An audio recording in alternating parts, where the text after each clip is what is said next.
I love you too. I love you too.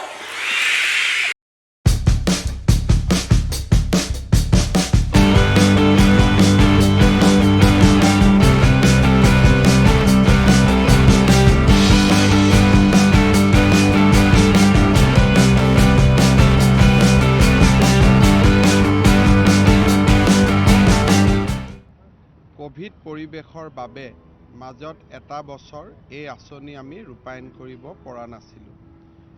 অসমত আমি 60% number লৈ উচ্চতৰ মাধ্যমিক পাছ কৰা ছাত্ৰীসকলক প্ৰতি বছৰে একোখনকৈ স্কুটি ডক্টৰ বাণীকান্ত কাকতি বঁটা নামেৰে আমি প্ৰদান কৰোঁ।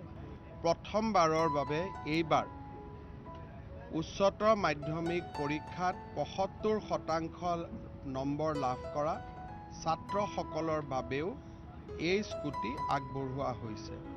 প্ৰায় ৩৮,০০০ ছাত্ৰ ছাত্ৰীয়ে এই স্কুটি লাভ কৰিব। ইয়াৰ উপৰিও আজি আমি আৰু এটা নতুন আঁচনিৰ কথা ঘোষণা কৰিছোঁ। সেইটো হ'ল যে ইলেকশ্যনৰ সময়ত আপোনালোকৰ মনত আছে আমি এটা কথা কৈছিলোঁ যে ঘৰৰ পৰা কলেজলৈ অহা যোৱা কৰা খৰচ ৰাজ্য চৰকাৰে দিবৰ বাবে ষ্টুডেণ্টসকলক দিবৰ কাৰণে চেষ্টা কৰিব।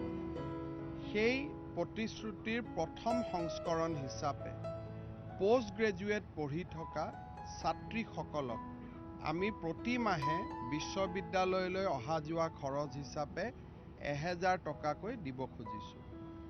আৰু অবভিয়াছলি স্কুল কলেজ 10 মাহ খোলা থাকে, তেওঁলোকে 10,০০০ টকা পাব। অহা কিছুদিনৰ ভিতৰতে শিক্ষা বিভাগে তাৰ আবেদন গ্ৰহণ কৰিব। আৰু পোষ্ট গ্ৰেজুৱেট যি ব্ৰাঞ্চতে পঢ়ি নাথাকক কিয়, কোনোবাই যদি নাৰ্ছিঙতো পোষ্ট গ্ৰেজুৱেট পঢ়ি আছে, কোনোবাই যদি ফাইন আৰ্টছতো পোষ্ট গ্ৰেজুৱেট পঢ়ি আছে, অসমৰ চাৰিসীমাৰ ভিতৰত ব্যক্তিগত ইউনিভাৰ্চিটিয়ে হওক চৰকাৰী ইউনিভাৰ্চিটিয়ে হওক য'তেই ছাত্ৰীসকলে পঢ়ি আছে তেওঁলোকে আবেদন কৰিব পাৰিব আৰু তেওঁলোকক এই বছৰ আমি 10,০০০ টকা আগবঢ়াম। Thank you very much for watching this video. Please subscribe our YouTube channel. Also share and like our videos. Click bell icon and never miss any update. Thanks again.